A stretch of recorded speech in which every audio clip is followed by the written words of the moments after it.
Assalamualaikum warahmatullahi wabarakatuh.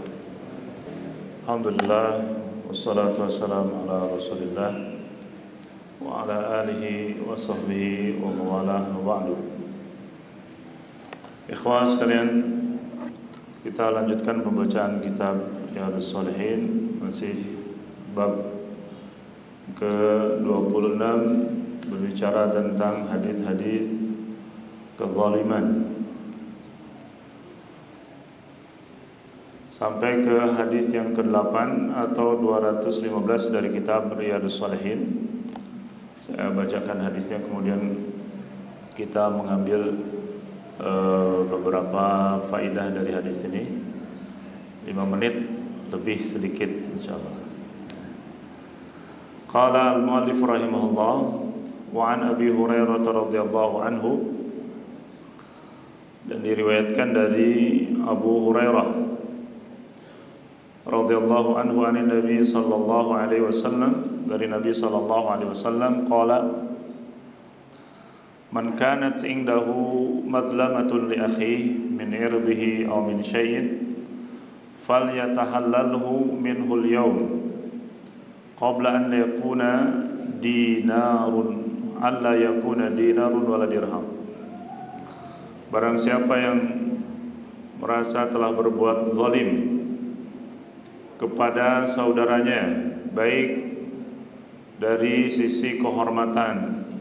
Sisi kehormatan maksudnya menuduh, menghina, dan lain sebagainya yang berkaitan dengan kehormatan seseorang.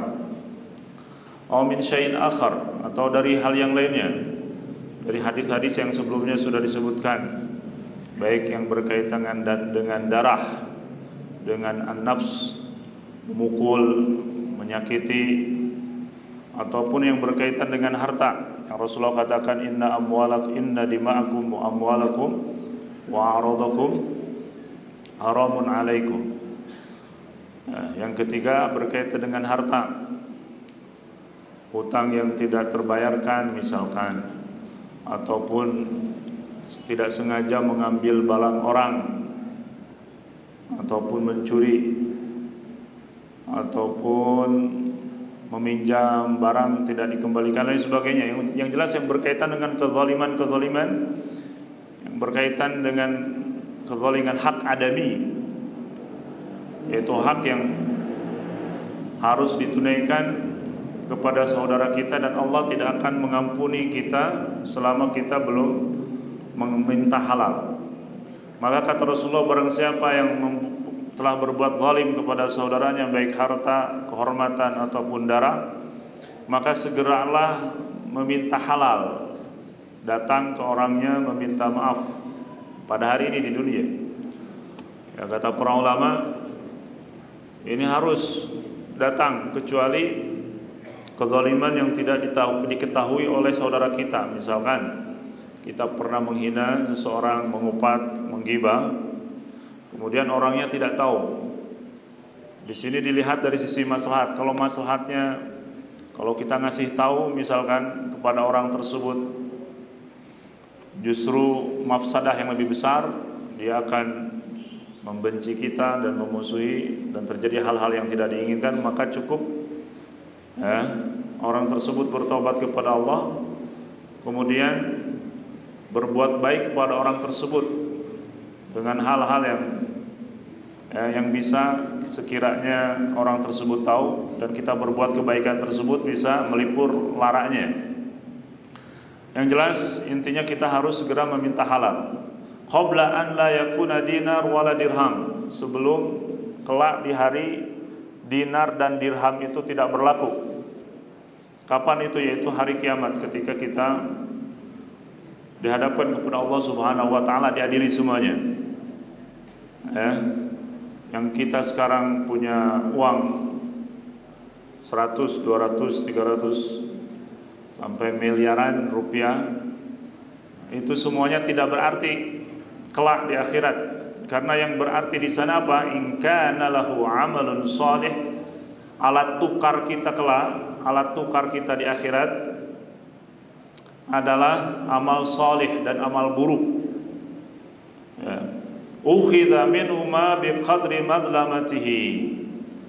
Ini mirip dengan hadis yang muflis itu. Ketika kita berbuat zalim dan belum diselesaikan kezaliman tersebut di dunia, maka kelak ya, kebaikan orang yang berbuat zalim akan ditarik, dimasukkan ke rekening orang yang dizaliminya. Kemudian wa illam yakun lahu hasanat, kalau seseorang tersebut yang berbuat zalim tidak punya kebaikan, nah ini repot juga. Kalau dalam hadis muflis dikatakan dia sholatnya banyak, puasanya banyak, sedekahnya banyak, banyak stok amal saleh. Ketika berbuat zalim masih punya rekeningnya masih penuh untuk ditransfer kepada orang lain. Kalaupun sudah habis, nah ini yang berbahaya. Kalau tidak punya amal baik juga, ataupun punya amal baik tapi habis, ukhidha min sayyiati sahibihi fahumila alaihi, maka yang ditransfer adalah ke dosa-dosa orang yang dizalimi tersebut, kemudian dipindahkan ya ke rekening dosa orang yang berbuat zalim. Jadi luar biasa kezaliman ini. Dan di antara bentuk kezaliman ya, kita tidak ataupun tidak menunaikan hak sebagaimana mestinya. Mungkin yang ini banyak yang kita tidak sadari. Ya, saya, antum sekalian, ya, banyak hak-hak misalkan yang harus kita tunaikan, baik hak kepada orang yang kerja sama dengan kita ataupun hak di mana kita akan kerja di tempat itu. Maka ini juga harus hati-hati. Misalkan di pesantren kita diminta untuk minimal 8 jam. Nah, itu kita harus bisa memenuhinya sebisa mungkin. Atau yang mengajar, kita mengajar, itu pun hak yang harus ditunaikan kepada anak-anak kita ketika kita tidak menunaikan hak, sementara kita mendapatkan hak kita setiap bulannya, tapi hak kita tidak tersampaikan. Ini pun harus hati-hati. Dalam hal ini Rasulullah SAW sempat mencontohkan, ini jadi teladan kepada kita.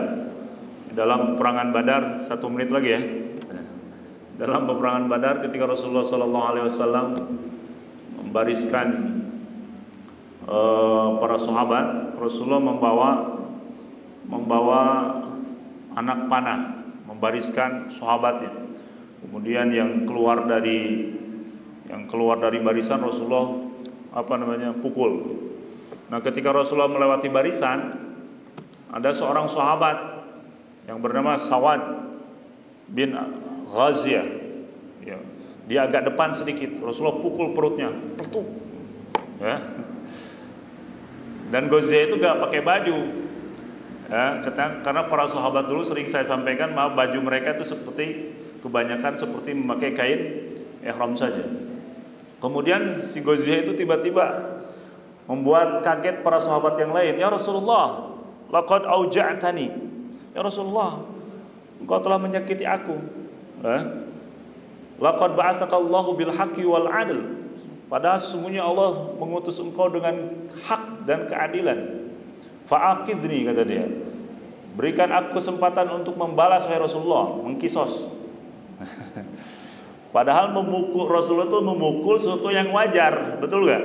Karena dia barisannya tidak lurus, dan sebagai panglima berhak untuk itu.